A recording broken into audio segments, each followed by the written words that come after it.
So in the previous video, we installed the Astra Pro plugin. And in this video, we are going to take a look at the starter templates. But before that, let's go to the Astra dashboard. If you noticed, we only have two options here. So let's go to dashboard. And it's because we don't have any modules activated. Let's activate all modules.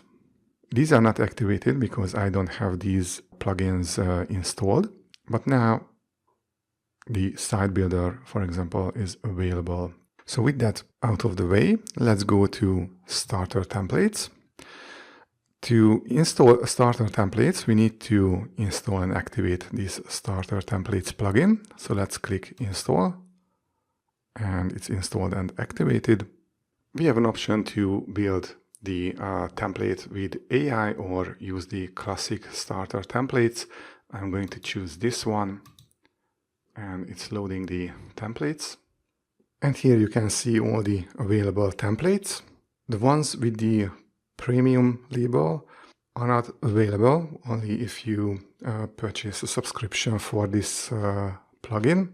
But there are a lot of really nice templates for free.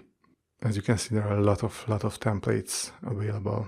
Let's select one and install. It really doesn't matter which one. I will just select this.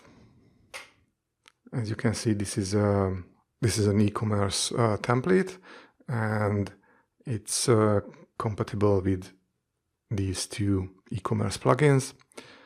Let's click continue. We can upload our own logo. We can change the font family. We can change the color scheme. Let's continue. Let's just skip this step. We don't really have to add these details here, so let's just click submit. And the website is being built right now. We don't have WooCommerce installed yet, but it doesn't matter. Okay, and it's created. Let's check out the website. Okay, and the template is set up. And it only took a few clicks to build a fully customized website. Now let's go back to the admin panel. Okay, so the starter template plugin detected that we didn't have WooCommerce installed, so it installed the plugin for us. Now we don't really need this plugin, so let's go to plugins and deactivate it and remove it. The plugin has been deleted and we are good to go. This is all I wanted to show you in this video, and I'll see you in the next one.